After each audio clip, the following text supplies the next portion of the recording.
서양 미술사 역사상 가장 사랑받으면서도 많은 사람들의 입에 오르내리는 화가들은 누구일까요? 많은 화가들 중에 가장 먼저 떠오르는 화가들은 바로 빈센트 반 고흐와 폴 고갱이 아닐까요? 같은 시대에 같은 방향의 미술 세계를 향해 열정적으로 활동했던 두 화가는 친구이자 앙숙이라는 이야기는 우리가 너무도 잘 아는 이야기입니다. 그런데 오늘은 단순히 인간적인 관계에서의 관계만이 아니라 그들의 실제 작품에서 어떤 중요한 공통점과 다른 점으로 공존하고 대립했는지에 대하여 재미나게 풀어보도록 하겠습니다.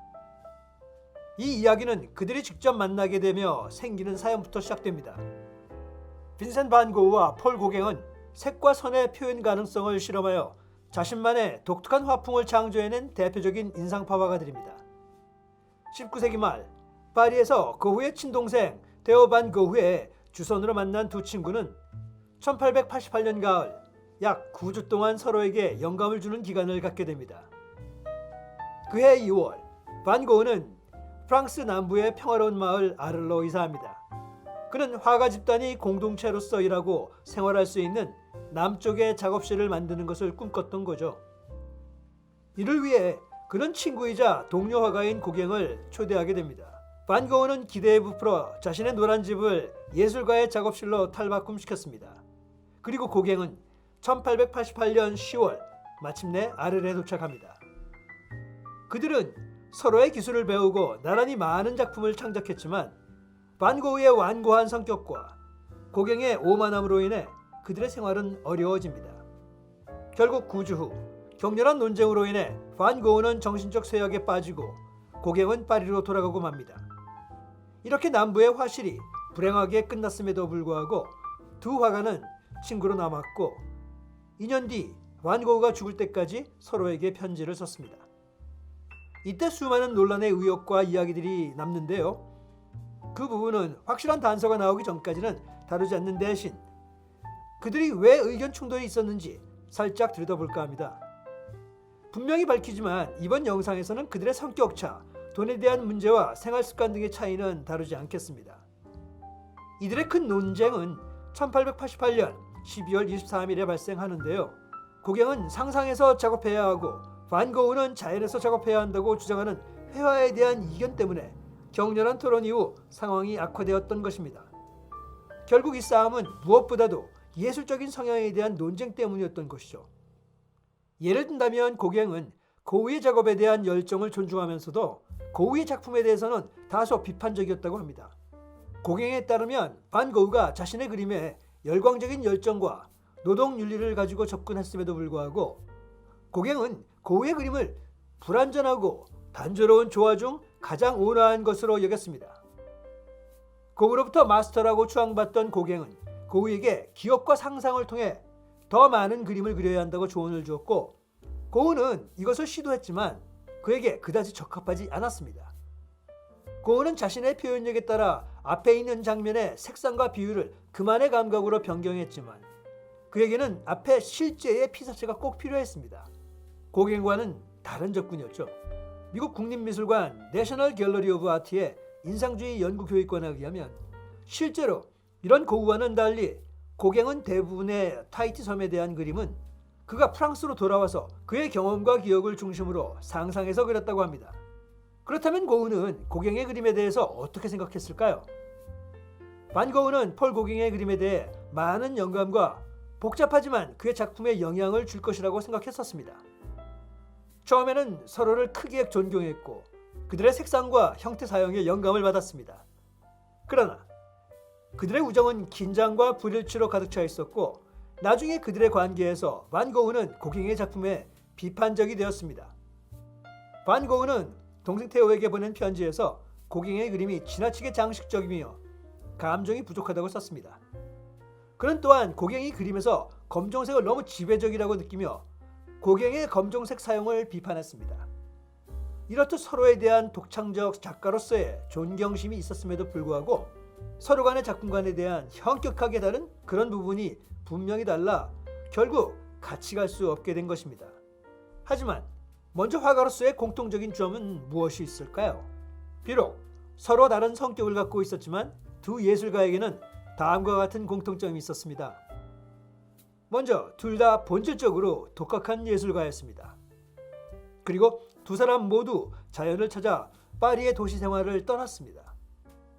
두 사람 모두 일본 판화의 화려한 색상, 단순화된 형태, 파격적인 구성에 감탄했습니다. 그리고 각각 풍경, 정물, 초상화 등 다양한 주제를 그렸습니다. 그리고 둘 다 자신들이 죽을 때까지 명성을 얻지 못했지만 자신들의 작품은 20세기 예술가들에게 큰 영향을 미쳤습니다. 반 고흐와 고갱은 인상주의의 영향을 받았지만 단순히 자연의 시각적 효과를 포착하는 데 만족하지 않고 표면적인 모습을 넘어서는 의미, 즉 눈뿐만이 아니라 감정과 지성도 함께 그리는 것을 추구했습니다. 이런 점이 공통점이죠. 고갱과 반 고흐가 함께 살았던 이듬해에 그린 이 자화상에서는 그들의 복잡한 성격과 독특한 화풍을 엿볼 수 있습니다. 1888년 반 고흐와 고갱이 다툰 후 반 고흐는 병에 걸렸고 병원에 요양하는데 수개월을 보냈습니다. 여기 보시는 이 그림은 그가 회복 후 처음으로 그린 자화상인데요. 반 고흐는 흰 셔츠 위에 파란색 화가 작업복을 입고 몇 개의 붓과 팔레트를 들고 있는 자신의 모습을 그리기로 결정했습니다. 그는 화가로서의 정체성을 뚜렷이 내세우면서도 강렬한 색채를 사용해 자신의 기분과 감정을 표현하기도 했습니다.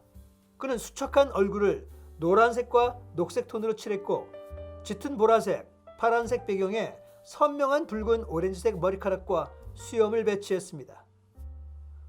동생 테오에게 보낸 편지에서 반 고흐는 이 추성화를 그린 날 자신이 유령처럼 여위고 창백해 보였다고 묘사했습니다. 그는 어찌 보면 그의 자화상에 대해 매우 솔직하였습니다. 왜냐하면 보는 사람들도 같은 느낌일 테니까요. 페인트를 두껍게 바르는 방식으로 유명한 반 고흐는 브러쉬 스트로크를 혼합하거나 부드럽게 하는 대신 각 브러쉬 스트로크를 눈에 보이도록 하여 캔버스에 풍부한 질감을 부여합니다. 그는 점, 점선, 곡선, 구불구불한 선, 방사형 패턴, 짜여진 색상, 고르지 못한 짧은 선, 길고 리드미컬한 획 등 다양한 붓놀림을 실험하여 작품에 활력을 불어넣었습니다. 그에 반면 지금 보시는 이 자화상은 고갱을 아주 잘 나타내는 자화상인데요. 고갱은 프랑스 브리타뉴에 있는 여관의 식당 찬장문에 이 자화상을 그렸습니다. 떠다니는 머리 주위에 고갱은 황금빛 후광, 두 개의 사과, 짙은 파란색 뱀, 그리고 예술가의 신비로운 세계를 개인적으로 상징하는 구불구불한 덩굴을 배열했습니다. 고갱은 자신이 이중 성격을 갖고 있다고 말했으며 후광과 뱀을 사용하여 그의 성스러운 면과 악마적인 면을 암시했습니다. 그리고 사과는 유혹을 암시하였죠. 이런 부분을 보면 분명히 아름다운 자연에서 실사를 관찰하여 그만의 구도와 색으로 변화시킨 점과 다른 점인데요. 철저히 고갱은 실상과는 관계없이 자신이 표현하고자 하는 상징성을 상상을 통해서 표현했습니다. 반 고흐와 마찬가지로 고갱도 색상, 선, 형태를 조작하여 표현의 잠재력을 탐구했습니다. 그러나 그의 기술은 달랐죠. 고갱은 정력적인 붓놀림과 두꺼운 물감을 사용하는 대신 그의 안료를 얇고 매끄럽고 평평한 색상 패치에 적용하고 어두운 물감으로 순수한 색상의 넓은 영역을 윤곽을 그렸습니다. 한마디로 그의 형태는 추상화될 정도로 단순화되어 있었습니다. 여기서 이 두 화가를 잘 나타내는 자신들의 자평이 있는데요. 우선 고흐는 나는 내 앞에 보이는 것을 재현하려고 하기보다 나 자신을 강력하게 표현하기 위해 완전히 임의적인 방식으로 색상을 사용합니다. 라고 말했고, 고갱은 대부분의 사람들에게 나는 이해할 수 없는 사람들이 될 것이지만 소수의 사람들에게 나는 시인이 될 것이다 라고 평했습니다. 의미심장한 말이죠. 자, 그러면 이 두 사람의 작품에 대해 좀 더 깊이 들여다보죠. 우선 프랑스 시골을 표현해 봅시다. 보통 많은 화가들이 새롭고 흥미로운 장소를 방문하면서 영감을 받습니다. 빈센트 반 고흐와 폴 고갱은 둘 다 단순한 화가로서 자신을 새롭게 발전시키기 위해 도시를 떠나 새로운 것을 찾습니다. 자, 그럼 이 두 풍경을 비교해 보세요. 그들은 어떻게 유사합니까? 그것들은 어떻게 다른가요? 우리는 평소 그들이 서로 친했다, 영향을 주었다, 그렇게 알면서도 단 한 번도 그림을 양쪽에 나란히 비교해 본 적이 없죠. 먼저 고갱이 그린 브리타뉴의 풍경을 보시죠. 1886년 고갱은 처음으로 켈트족의 유산과 거친 풍경으로 유명한 프랑스 북서부의 외딴 지역인 브르타뉴로 여행을 떠났습니다. 아르에서 돌아온 고갱은 다시 1890년 브리타뉴에서 건초더미를 그렸습니다. 그는 풍경 들판, 농장, 건초더미, 소치기 등을 대비되는 색상을 블럭으로 만든 평평한 색상띠로 단순화했습니다.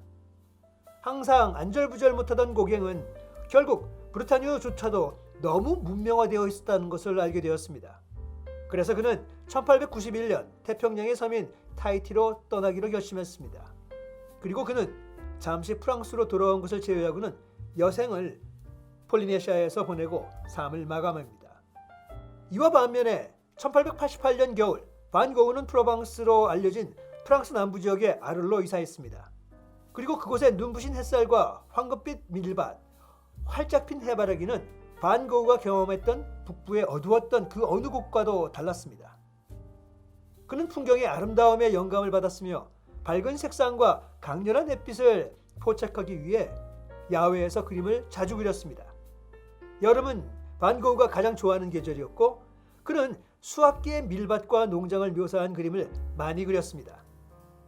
1888년 여름에 그린 프로방스의 농가에는 돌문 뒤에 건초더미가 높이 쌓여 있고 농부는 키 큰 풀밭을 지나 농가를 향해 걸어가고 있습니다.